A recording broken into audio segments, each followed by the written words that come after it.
आपका स्वागत है हमारे इस YouTube channel study with mister Siddharth में। आज हम पढ़ने वाले हैं महाकाव्यकालीन युद्ध कला। क्या महाकाव्यकालीन युद्ध कला डिफेंस का तीसरा चैप्टर है। तो महाकाव्य कितने हैं? 2 हैं, महाभारत और रामायण। तो इस वाले वीडियो में हम पढ़ेंगे रामायण कालीन सैन्य व्यवस्था और महाभारत की अगले वीडियो में पढ़ेंगे हम। तो आइए हम स्टार्ट करते हैं, आगे चलते हैं।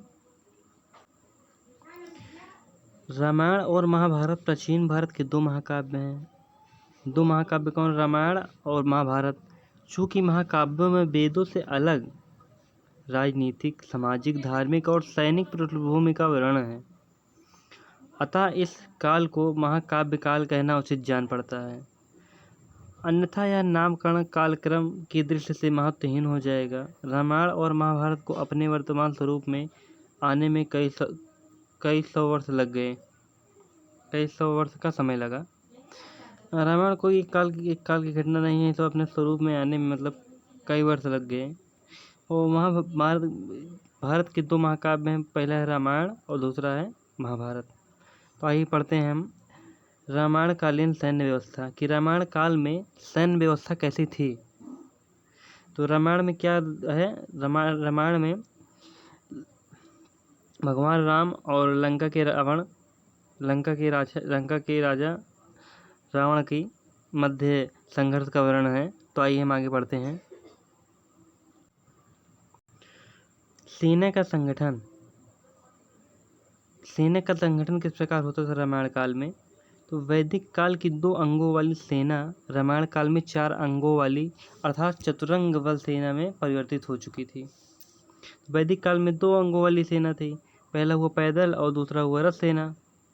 लेकिन रामायण काल में चतुरंग बल सेना हो गई, आते आते परिवर्तित हो गई, जिसमें कोष तथा मंत्रागण विभाग का भी समावेश हो चुका था।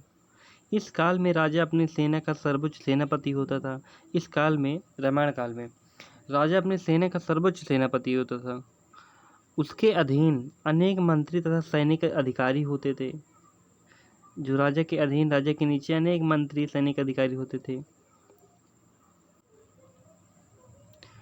राजा युद्ध परिषद की सहायता से अपने सैनिक विभागों की देखरेख करता था। मतलब जो राजा होता था, युद्ध परिषद एक होती थी, बैठक होती थी, वहाँ अपने सैनिक विभागों की देखरेख करता था। सैन्य विभाग एक रक्षा मंत्री के अधीन होता था। जो सैन्य विभाग था वो एक रक्षा मंत्री के अधीन होता था, जैसे आज के ज़माने में डिफेंस मिनिस्टर हैं। रक्षा मंत्री को युद्ध परिषद में अपने समक्ष की तथा शत्रु पक्ष की समस्त सूचनाएं प्रस्तुत करनी पड़ती थी। जो रक्षा मंत्री होते थे, डिफेंस मिनिस्टर, उन्हें युद्ध परिषद में जो सभा बैठती थी, वहाँ पर शत्रु के पक्ष की समस्त सूचनाएं, जितने भी सूचनाएं होती थी, क्या चल रहा है क्या नहीं, वो सभी प्रस्तुत करनी होती थी, राजाओं को देनी होती थी। जिसके आधार पर युद्ध परिषद राजा को परामर्श देती थी। उसको सुनने के बाद जो युद्ध परिषद में होते थे मंत्रीगण, वो राजा को परामर्श देते कि आप ऐसा कीजिए।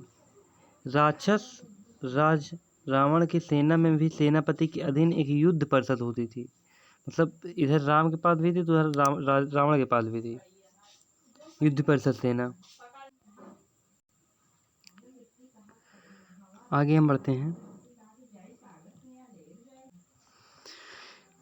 राक्षस सेनापति प्रहस्त के अधीन 4 सचिव थे, जो उसके सहयोद्धा भी थे। राम ने भी रावण से युद्ध पूर्व विभीषण के आने पर जो सभा बुलाई, उसमें सेना के संबंध में विचार विमर्श हुआ। विभीषण के आने पर जो सभा बुलाई थी राम ने, उसमें विचार विमर्श हुआ। इसी प्रकार रावण ने भी युद्ध परिषद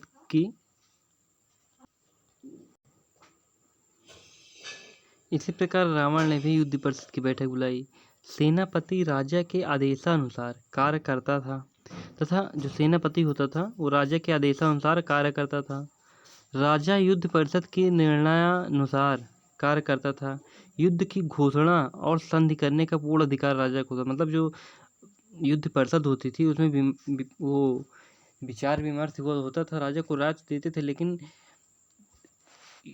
युद्ध की घोषणा और संधि करने का पूर्ण अधिकार जो था वो राजा को था, वो कोई मंत्री नहीं करता था। रामायण कालीन चतुरंग बल सेना में, जो रामायण काल की चतुरंग बल सेना, उसमें देखिए क्या क्या है। रथ, गज मतलब हाथियों की सेना, अश्व घोड़ों की सेना और पैदल सैनिक की 4 विभागों से बनी हुई थी। इस काल में रथ सेना का महत्व बढ़ गया था। जो रामायण काल है इसमें रथ सेना का महत्व बढ़ गया था। सेना के बड़े बड़े सेनापति रथों पर बैठकर युद्ध करते थे। जो सेना के बड़े बड़े सेनापति होते थे वो रथों पर बैठकर युद्ध करते थे। वाल्मीकि ने राम रावण के रथ युद्ध का विस्तृत वर्णन किया है। जो वाल्मीकि रामायण ने लिखी है ना, तो उन्होंने राम रावण के रथ युद्ध का विस्तृत वर्णन किया है। इस युद्ध में राम रावण द्वारा एक दूसरे के विरुद्ध विभिन्न प्रकार के अस्त्रों का प्रयोग किया गया है। दोनों के रथों के सारथियों ने भिन्न प्रकार की गति और प्रत्यागति से रथों का संचालन कर अपनी यौद्धिक कुशलता का परिचय दिया है। जो रथ सारथी होते थे वो रथ का संचालन करते थे इधर उधर, तो उन्होंने भी अपना 100% दिया है। रथ युद्ध में सारथी की भूमिका महत्व तथा इससे तथ्य से पता चलता है। जो रथ युद्ध में सारथी की भूमिका का महत्व इस तथ्य से पता चलता है कि राम के सारथी मातिल ने राम को रावण द्वारा विपर्यास देखकर उन्हें ब्रह्मास्त्र प्रयोग करने की सलाह दी। राम को विपर्यास देखकर उन्हें ब्रह्मास्त्र प्रयोग करने की क्या दी, सलाह दी थी उनके सारथी मातिल ने। रथ में अश्वों का प्रयोग किया जाता था, घोड़े का, अश्वों का अर्थ हुआ। परंतु रावण पुत्र इंद्रजीत के रथों में खच्चर जोते जाते थे। जोते मतलब लगाए जाते थे। खच्चर गधे टाइप में होते हैं, गधे को एक रथ कहते हैं, खच्चर होते थे।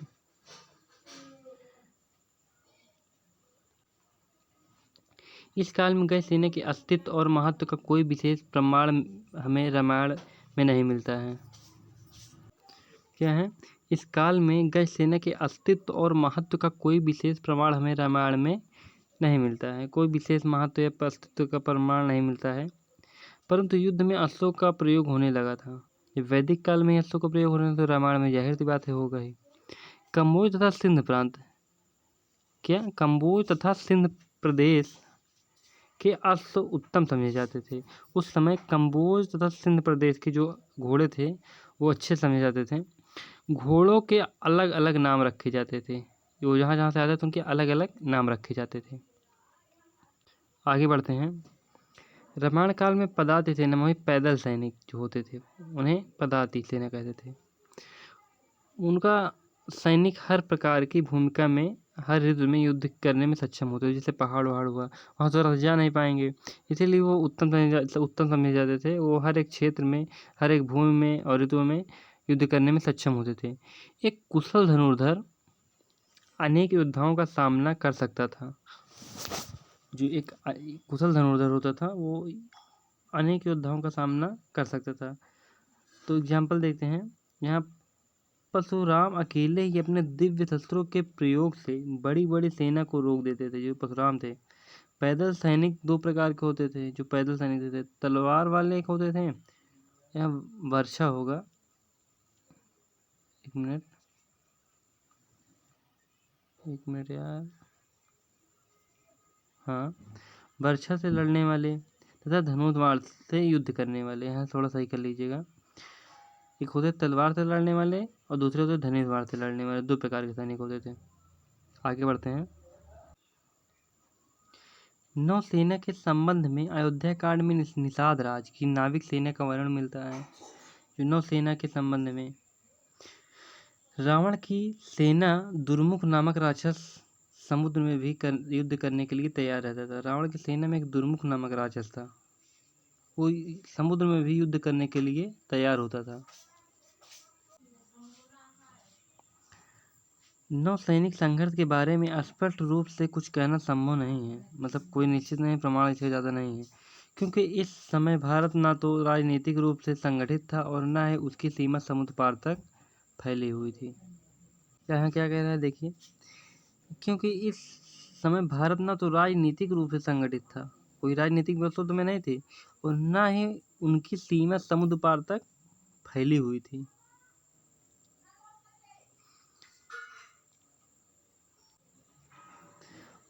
अश्वों की देखभाल के लिए अश्वबंद तथा हाथियों की देखभाल के लिए कुंजर ग्रह।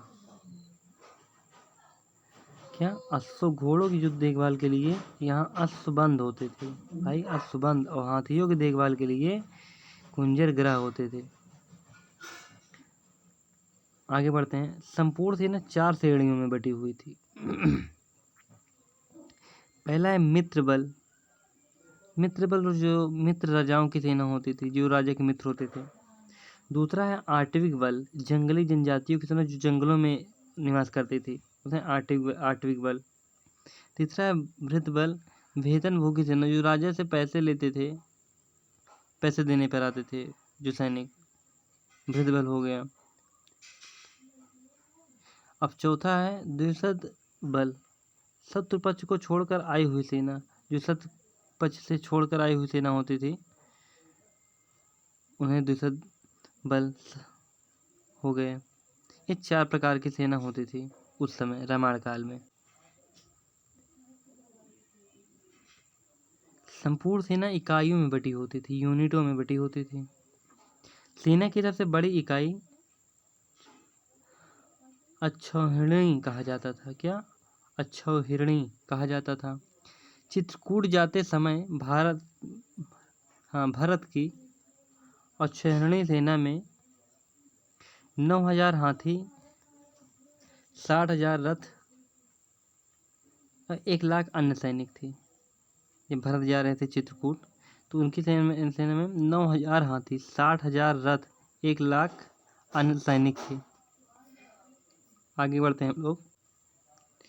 इस काल में सैनिक समाज के सभी अंगों से भर्ती किए जाते हैं। ऐसा नहीं है कि यहाँ सिर्फ क्षत्रिय ही होते थे, ब्राह्मण सैनिकों का भी उल्लेख मिलता है। ब्राह्मण भी होते थे, ऐसा नहीं सिर्फ क्षत्रिय ही सैनिक होते थे। सेना के प्रधान को सेनानी या सेनापति या सेना अध्यक्ष या सेना नायक कहा जाता था। जो सेना में मुख्य होता था, प्रधान होता था, उसे सेनापति, सेना अध्यक्ष या सेना नायक कहते थे। सेनापति राजा के आदेशानुसार, जो राजा के आदेशानुसार युद्ध का संचालन करता था। राजा और सेनापति युद्ध परिषद के परामर्शानुसार कार्य करते थे। राजा और जो सेनापति होते थे वो युद्ध के परामर्श अनुसार कार्य करते थे। राम और सुग्रीव ने लंका पर चढ़ाई से पूर्व राम और सुग्रीव ने लंका पर चढ़ाई से पूर्व हिंद महासागर के तट पर युद्ध परिषद का आह्वान किया था। सेनापति के अधीन कई उच्च पदस्थ अधिकारी होते थे, जिन्हें बलाध्यक्ष या यूथपति कहा जाता था। जो सेनापति के अधीन कई, मतलब एक सेनापति होता था, सेना का मुख्य होता था, उसके अधीन उसके नीचे भी कई उच्च पदाधिकारी होते थे, जिन्हें बलाध्यक्ष कहा जाता था। आगे बढ़ते हैं। सैनिक शिक्षा और प्रशिक्षण। उस समय सैनिक शिक्षा कैसे होती थी और प्रशिक्षण कैसे होता था, तो आइए पढ़ते हैं। सैनिक शिक्षा और प्रशिक्षण। तो रामायण काल की सैनिक शिक्षा और प्रशिक्षण में हमें आश्रम शिक्षा की महत्वपूर्ण भूमिका दिखाई पड़ती है। मतलब उतना आश्रम होते थे शिक्षा के लिए, आश्रमों पर केंद्रित थे। अनेक बड़े बड़े ऋषि मुनियों की आश्रम होते थे, जहाँ समान शिक्षा के साथ ही न केवल सैनिक शिक्षा दी जाती थी, बल्कि अनेक प्रकार के अस्त्र शस्त्र का निर्माण भी किया जाता था। न केवल सैनिक शिक्षा बल्कि अस्त्र शस्त्रों का निर्माण भी किया जाता था, वहाँ कराया जाता था, उसकी भी शिक्षा दी जाती थी। प्रयाग में भरद्वाज मुनि का आश्रम सैनिक शिक्षा के लिए प्रसिद्ध था। जो प्रयाग में भरद्वाज मुनि का आश्रम है ना, यहाँ प्रयागराज में, वो सैनिक शिक्षा के लिए प्रसिद्ध था। मलध प्रदेशों में ऋषि विश्वामित्र का आश्रम था, जो आधुनिक बक्सर के पास स्थित है। अभी प्रेजेंट टाइम में आधुनिक बक्सर के पास स्थित है। यह आश्रम उच्चतर सामरिक शिक्षा के लिए विख्यात था। यहाँ पर शिक्षार्थी को युद्ध संबंधित समस्त शस्त्रास्त्रों का संचालन तथा युद्ध कला में सैनिकों को निपुण बनाया जाता था। सब यहाँ शिक्षा भी देते थे और जो शास्त्र होते थे अस्त्र उनका भी क्या कहते हैं परिचित कराया उनसे जाता था, उनसे परिचित कराया जाता था। इसके साथ ही साथ नवीन प्रकार के आयुधों का निर्माण भी किया जाता था। जो नए नए आयुध होते थे उस समय के हथियार, उनका भी निर्माण वहाँ होता था। राम के गुरु सुगंधवा का आश्रम धनुर्वेद और अर्थशास्त्र की शिक्षा के लिए प्रसिद्ध था। राम के गुरु पहला क्वेश्चन, राम के गुरु कौन थे? सुगंधवा का आश्रम किसके लिए प्रसिद्ध था? धनुर्वेद और अर्थशास्त्र की शिक्षा के लिए प्रसिद्ध था। आगे बढ़ते हैं हम लोग। बात आती है अनुशासन। तो उस समय अनुशासन कैसा होता था? सैनिक अनुशासन बड़ा कठोर था उस समय। बिगड़ डिसिप्लिन के कुछ तो होता नहीं है, तो उस समय सैनिक शासन बहुत कठोर था। सुग्रीव अपने बिखरे हुए सैनिकों को एकत्र करने का आदेश देते हैं। वे कहा था जो सुग्रीव थे कि जो सैनिक आज्ञा पालन करने के 10 दिन के अंदर उपस्थित नहीं होगा उसका वध कर दिया जाएगा। मतलब जो भी सैनिक आज्ञा पाने के 10 दिन के अंदर नहीं उपस्थित तो उसको मार दिया जाएगा। लंका पर आक्रमण करते समय भी सुग्रीव ने कहा था जो सैनिक रण क्षेत्र छोड़कर भागेगा या आदेश के अनुसार नहीं लड़ेगा उसे मृत्युदंड मिलेगा। मतलब जो छोड़कर भागेगा रण क्षेत्र जहाँ युद्ध हो रहा होगा या आदेश का अनुसार नहीं लड़ेगा उसे मृत्युदंड मिलेगा। राम भी बड़े कठोर अनुशासक थे, ऐसी बात नहीं है, बिगड़ डिसिप्लिन से कुछ होता नहीं है ना। तो राम भी बड़े कठोर अनुशासक थे। वे भीमकोप नाम से वानर सेना में परिचित थे। भीमकोप नाम से वानर सेना में परिचित थे। जो भीमकोप नाम से वानर सेना में परिचित थे। वानर सेना उनसे भयभीत थी। क्या? वानर सेना उनसे भयभीत थी। आइए आगे बढ़ते हैं। सेना का प्रयाण। तो आइए इसको पढ़ते हैं। सेना के प्रयाण का समय और प्रकृति 2 प्रकार का बताया गया है, मंद और तीव्र। जब सेना चलती है तो 2 प्रकार से, मंद और तीव्र। जब आक्रामक उपकरण अपर्याप्त हो, जब उनके पास हमला करने के लिए उपकरण ज़्यादा ना हो या शांति के लिए संधिवर्ता जारी हो, तब सेना धीमी गति से चलती थी, प्रयाण करती थी। इसके अतिरिक्त अन्य सभी अवसरों पर सेना तीव्र गति से प्रयाण करती थी। इसको समझिएगा। जब आक्रामक उपकरण अपर्याप्त हो, कम हो, शांति के लिए संधिवर्ता जारी हो, तब वो धीमी गति से प्रयाण करते थे। लेकिन इसके अतिरिक्त सभी अवसरों पर वो तीव्र गति से प्रयाण करती थी। हाँ, तो आगे बढ़ते हैं। सुदूर प्रदेशों के लिए राजाओं के समराभियान हेतु शरद काल को उत्तम माना जाता था। वर्षा काल में युद्ध करने में बहुत कठिनाई होती थी क्योंकि जमीन गीली हो जाती थी ना, बहुत कठिनाइयों का सामना करना पड़ता था वर्षा काल में। समीपवर्ती स्थानों के लिए प्रयाण ग्रीष्म ऋतु में भी होते थे। तो समीपवर्ती स्थानों के लिए प्रयाण गर्मियों में भी होते थे, गर्मियों के ऋतु में भी होते थे। आगे बढ़ते हैं।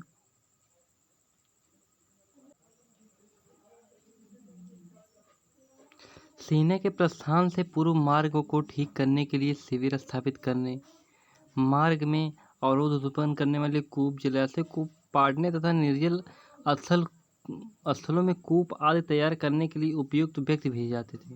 मतलब जो मार्ग में कैसा मार्ग है कैसा नहीं, उसमें तैयार करने के लिए कि हाँ हर एक चीज़ जा पाएगा कि नहीं जरूरत हो, तो जो अवरोधक होते थे उन्हें हटाते थे, वो सफा करते थे।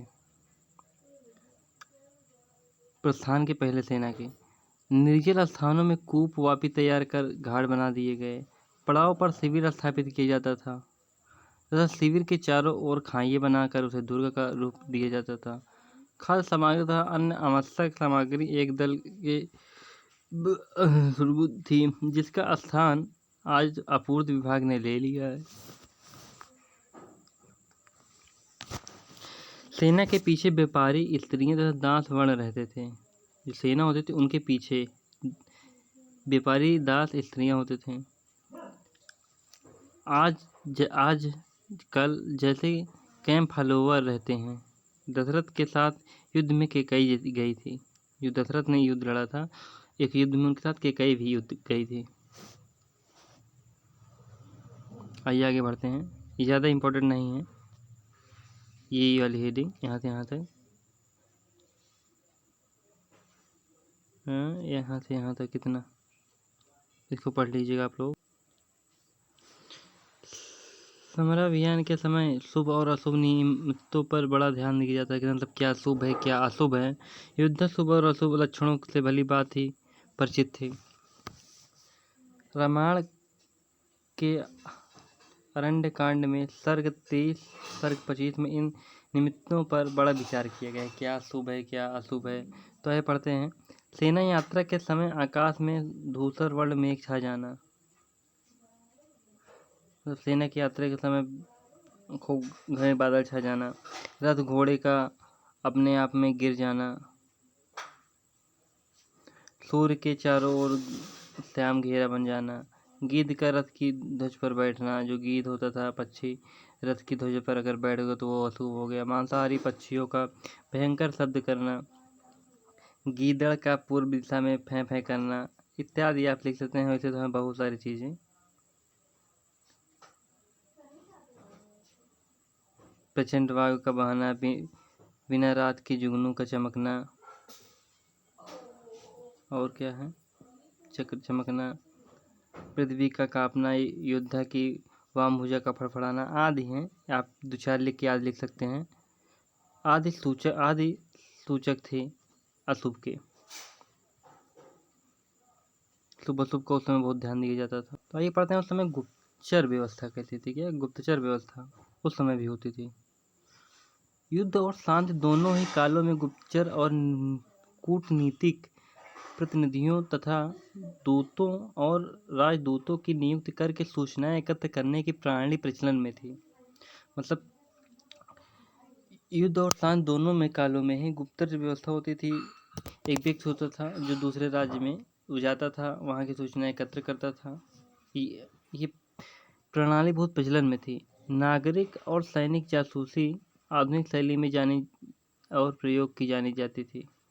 क्या नागरिक और सैनिक जासूसी आधुनिक शैली में जानी और प्रयोग की जाती थी। सैनिक जासूसी की प्रारंभिक रूपरेखा तत्कालिक साहित्य में पाई जाती है। अंतर्राज्यीय संबंधी को बनाए रखने के लिए दूतों का उपयोग किया जाता था। अंतर्राज्यीय संबंधों को बनाए रखने के लिए दूतों का प्रयोग किया जाता था। अंतिम उपाय के रूप में ही युद्ध छेड़ा जाता था। मतलब जब अंतिम उपाय होता था तभी युद्ध छेड़ा जाता था, नहीं छोटी छोटी बात पे नहीं छोड़ा जाता था। जब तक युद्ध शांति होता था उसे संधि कर ली जाती थी। जब अंतिम उपाय आता था तब युद्ध होता था। आक्रमणकारी सेनापति के लिए शत्रु राज्य के दुर्गें, प्रवेश मार्गों, नगर द्वारों की स्थिति, शत्रु की संख्या, बल, आयुध और गतिविधियों आदि की जानकारी प्राप्त कर लेना अत्यावश्यक था। मतलब सेनापति के लिए किसी राज्य पर शत्रु पर आक्रमण करने से पहले उसके दुर्ग, मार्ग, प्रवेश मार्गों और शत्रु की सेना की संख्या कितनी है, आयुध कितने हैं, कौन कौन से हैं, यह बहुत आवश्यक था जानना। ऐसी सूचनाएं प्राप्त करने के लिए गुप्तचरों को नियुक्त किया था। वही गुप्तचर ना, क्या मतलब किस राज्य में क्या हो रहा है, दूसरे राज्य में कि राजा क्या कर रहा है, शत्रु राजा हमारे खिलाफ क्या कर रहा है, इसीलिए गुप्तचर होते थे। वो सूचनाएं आके राजा को देते थे। रामायण काल में 3 प्रकार के दूत का उल्लेख है। तो आइए देखते हैं 3 प्रकार के दूत कौन से हैं। प्रथम, राजा के प्रति भक्ति जो रखता था भाई, जो राजा के प्रति भक्ति रखता था और प्रेम के कारण जो व्यक्ति मन अनचाहा और दुष्कार करे वह पुरुषोत्तम है। मतलब राजा के प्रति भक्ति और प्रेम के कारण जो व्यक्ति अनचाहा और दुष्कर कार्य करे वह पुरुषोत्तम है। दूसरे, किसी कार्य में नियुक्त व्यक्ति जब अपने मनमाने ढंग से कार्य को करता है, उससे राजा को उसके प्रति प्रेम या स्नेह न उत्पन्न हो तो उस व्यक्ति को माध्यम नर कहते हैं। और तीसरा प्रकार ये हुआ कि जो व्यक्ति किसी कार्य पर नियोजित हो या उसे कार्य में उचित ढंग से न करता हो, उस कार्य को उचित ढंग से न करता हो, उसे पुरुषाधम कहा जाता था। ये 3 प्रकार के होते हैं न, ऐसे आप शॉर्टकट में याद कीजिए। पुरुषोत्तम, ये पुरुषोत्तम, और दूसरा कहाँ गया, यह मध्य नर, और तीसरा है पुरुषाधम। पुरुषोत्तम किसे कहते हैं? जो राजा के प्रति भक्ति और प्रेम के कारण जो अनचाहा और दुष्कर कार्य करे, पुरुषोत्तम हुआ। और जो किसी कार्य करने में नियुक्त व्यक्ति जब अपने मनमाने ढंग से कार्य करे तो राजा उसके प्रति स्नेह प्रेम न उत्पन्न हो, उसे मध्यम नर कहते हैं, मध्यम नर। दूसरा हो गया, तीसरा गुप्तचर से मध्यम पुरुषाधम कहा जाता था। वे होते थे जो व्यक्ति किसी कार्य पर नियोजित हो या कार्य में उचित ढंग नहीं करते हो जो कार्य, वो पुरुषाधम कहते थे उन्हें। ये यहाँ देखिए क्या है, युद्ध से पूर्व राम ने अंगद रावण के पास इसी मंशा से भेजा था कि शत्रु को आक्रमण के बारे में मालूम है। यहाँ यही गुप्तचर व्यवस्था वाला यहाँ भी दिया गया है। आइए इसको हम जल्दी देख लेते हैं। युद्ध से पूर्व राम ने अंगद को रावण के पास इसी मंशा से भेजा था। जो युद्ध के पहले अंगद को राम ने इसी मंशा से भेजा था रावण के पास। शत्रु पक्ष को आसन आक्रमण के बारे में मालूम हो जाए, यहाँ थोड़ा कट गया है कंटेंट में, मालूम हो जाए और उसके यहाँ कट गया है, उसकी सेना के बारे में सारी ज्ञातव्य बातें वह जान आए। मतलब गुप्तचर व्यवस्था वही रावण ने अंगद को भेजा था कि रावण की तरफ की कैसी सैन्य व्यवस्था है, क्या कैसा नहीं है, यही सारी चीज़ें हैं।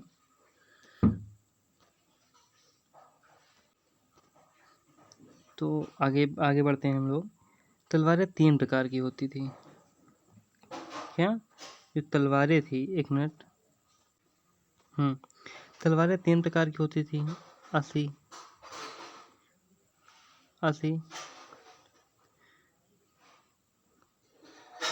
खड़ग और सृष्टि। असी लंबी, खड़ग छोटी, और इसे दुलारी तलवार थी। 3 प्रकार की, 1 मिनट, 3 प्रकार की होती थी। असी, ये 2, 1, 3, ये हुआ ना। असी होती थी जो लंबी होती थी, और ये खड़ग छोटी होती थी। लंबी, ये लंबी होती थी, ये छोटी होती थी, और सृष्टि दुधारी तलवार थी। धनुष को कोदंड कहा जाता था। क्या? धनुष को क्या कहा जाता था? धनुष को कोदंड कहा जाता था। वाण तोड़ी या कलाप में रखे जाते थे। जो वाण होते थे, धनुष, तीर, कलाप में रखे जाते थे। जो पीछे टांगे होते हैं ना धनुधर, उसको कलाप बोलते हैं, रखे जाते थे। बल लोहे का इंडा, मुगदल लोहे का हथौड़ा, पथरव युद्ध की कुल्हाड़ी, सूल, वर्ष, यहाँ वर्षा होगा, सॉरी टाइपिंग मिस्टेक है, वर्षा और त्रिशूल के 3 फल, भाला, 1 मिनट, यहाँ वर्षा, यहाँ तो यहाँ वर्धा शक्ति, घंटी लगी एक प्रकार का भयानक माला, असनी, गदा और परिध लोहे के कांटों से जुड़ा हुआ दंड था।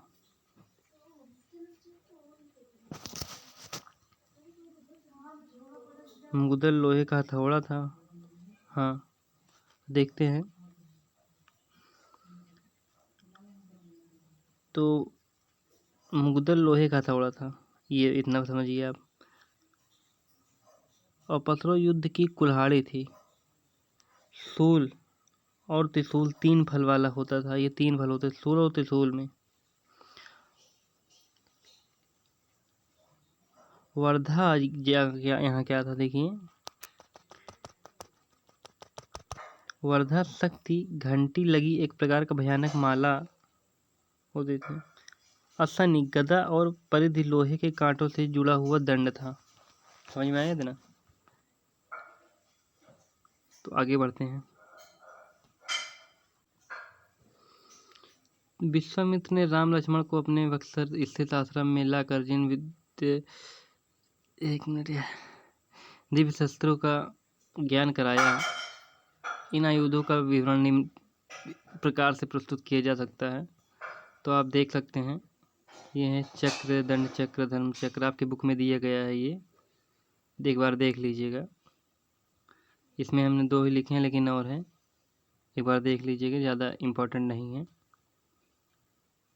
आप 2-3 लिख के इसमें आदि लिख सकते हैं। तो आगे बढ़ते हैं हम लोग।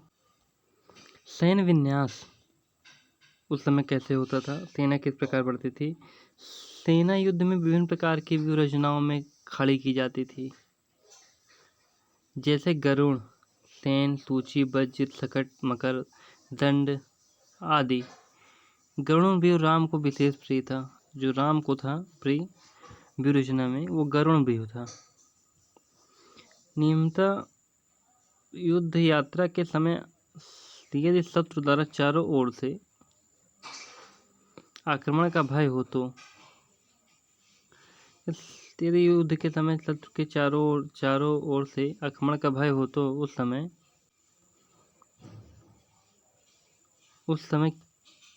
कौन सा व्यूह वो होता था, रचना की जाती थी।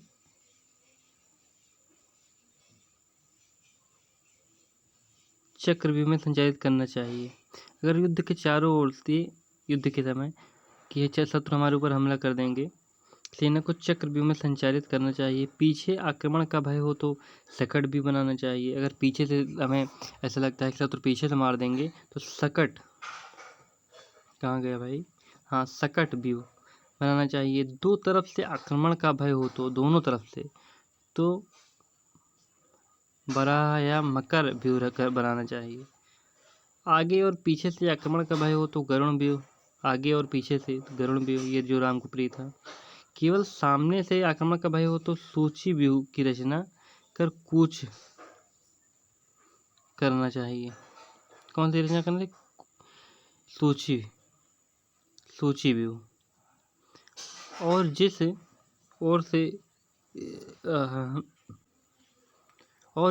से भय हो उसी ओर से सैन्य विस्तार करना चाहिए। राजा को पद्म व्यूह रचना अपना कर बीच में रहना चाहिए। राजा को पद्म व्यूह रचना अपना कर बीच में रहना चाहिए। आगे चलते हैं हम लोग। आगे चलते हैं। वाल्मीकि रामायण के लंका कांड में निम्न प्रकार के सैन्य विन्यास के वर्णन हैं। जो रामायण की वो वाल्मीकि की रामायण है, उसमें लंका कांड में निम्न प्रकार के सैन्य विन्यास का वर्णन है। 2-3 हैं, आप बुक में देख लीजिएगा। वैसे ही परीक्षा के दृष्टि से इतना बहुत है, महत्वपूर्ण है, इतना ज़्यादा कोई मतलब नहीं लिखना। आइए दुर्ग देखते हैं। उस प्रकार दुर्ग कितने प्रकार के होते थे। दुर्ग शत्रु के आक्रमण से रक्षा की दृष्टि से तत्कालीन नगरों का निर्माण दुर्ग के रूप में किया जाता था। जो शत्रु से आक्रमण से रक्षा की है, तो मतलब शत्रु हमारे ऊपर आक्रमण कर देंगे तो उस समय रक्षा के लिए दुर्ग ही एक श्रेष्ठ स्थान होता था। दुर्ग 4 प्रकार के होते थे। पहला, दूसरा, 2 नीचे है। तो पहला कौन सा है, नादेह मतलब पर्वत, वन और कृत्रिम, नादेह दुर्ग। दूसरा है नोदय दुर्ग। नोदय दुर्ग किसे कहते हैं भाई, चलिए देखते हैं। नोदय दुर्ग उसे कहते हैं जो नदी या समुद्र से घिरा हो। जैसे लंका का जो दुर्ग था वो समुद्र और नदियों से घिरा हुआ था। तीसरा है पर्वत दुर्ग। भाई एक मिनट, कुछ गड़बड़ हो रहा है। दुर्ग 4 प्रकार के होते थे। हाँ, ये चारों 1, 2, 3, 4, हाँ, ये नंबर मिसिंग है, थोड़ा गलत हो गया है। नहीं सब, हाँ, नादेह, पर्वत, वन और कृत्रिम। नादेह दुर्ग उसे कहा जाता है जो समुद्र से घिरा होता था, जैसे लंका हुआ। और पर्वत दुर्ग किसे कहते थे भाई, पर्वत दुर्ग उसे कहते थे हाँ, जो पर्वतों से घिरा हुआ है। जैसे किष्किंधा वन दुर्ग, वह दुर्ग जो जंगलों से घिरा हो। लंका भी जंगलों से घिरा हुआ था भाई। और कृत्रिम दुर्ग, परीक्षा या चार दीवारी से घिरा हुआ है। चार दीवार चारों ओर से बंद हुई दीवारियों से कृत्रिम दुर्ग होता था। अयोध्या हुआ, लंका हुआ। युद्ध पताकाएं, युद्ध संगीत और पताकाएं, युद्ध संगीत भाई, पताकाएं। आइए इसको भी पढ़ते हैं। संगीत लड़ने वालों को मनोबल बढ़ाने, देवताओं के आह्वान, विजय की इच्छा और भय उत्पन्न करने की दृष्टि से महत्वपूर्ण होता था। युद्ध में संगीत लड़ने वालों का मनोबल बढ़ाने और देवता मनोबल की युद्ध जीत जाए, मनोबल एक अलग उत्साह हो बढ़ाने के लिए इन युद्ध में विभिन्न प्रकार के यंत्रों का प्रयोग किया जाता था, वाद्य यंत्रों का, संगीतों का। रामायण में देखते मृदंग, बेहरी, पनावा और अनका आदि संगीत उपकरणों का युद्ध में के समय प्रयोग किए जाने का विवरण मिलता है। युद्ध संगीत युद्ध गर्धवम कहते हैं। युद्ध संगीत को युद्ध गंधर्व कहते हैं। युद्ध और शांति दोनों कालों में सेनाएं गाजे बाजे के साथ कूच करती थी, आगे बढ़ती थी। भेरी वादन सैनिकों के लिए रण आमंत्रण का सूचक था। वाद्य और गीत के अतिरिक्त रण क्षेत्र में नारा लगाने की भी प्रथा थी। अपना अपना नारा लगाते हैं, हर एक चीज़ का नारा होता है। जैसे बाजे गाजे तो होते भी थे, उसमें नारा भी लगाया जाता था। अगर जीत जाते थे युद्ध के जाते समय तो उसमें नारा भी लगाया जाता था। रण क्षेत्र में दुर्गों का ध्वजाओं का उपयोग होता था। जिस क्षेत्र को जीत जाते थे तो वहाँ जाकर अपना झंडा गाड़ देते थे। सेना में इसका प्रयोग अनिवार्य था। अभियान के समय इनका प्रयोग होता था। जब युद्ध सेना में जाते थे तो फिर भी इनका प्रयोग होता था। सैनिकों की अनुष्ठित क्रिया के अवसर पर भी झंडे का प्रयोग होता था। अब आता है युद्ध धर्म। ये समझ में आया? ये झंडों को प्रयोग क्या करते हैं जब युद्ध लड़ने जाते थे तो होते थे कौन किसकी सेना है, ये थोड़ा पता चल सके। और युद्ध धर्म, कुछ युद्ध के उस समय कुछ धर्म थे। तो युद्ध धर्म पे हम बात करते थे। उस समय कुछ युद्ध धर्म थे, जैसे कि युद्ध से भागा नहीं जाएगा, ईश्वरीय पर वार नहीं किया जाएगा, जिसके पास हथियार नहीं होगा उसको नहीं मारा जाएगा, किसी को छुप कर नहीं मारा जाएगा, प्रत्यक्ष रूप से युद्ध लड़ा जाएगा। लेकिन कहीं कहीं पर भी ये नहीं बरता गया है, इसका भी उल्लंघन हुआ है। जैसे कि हम आपको एग्जांपल देते हैं।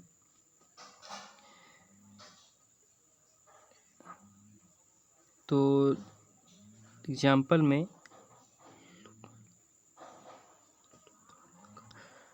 सुपर्णखा जो थी, रावण की बहन थी, वो भी एक स्त्री थी।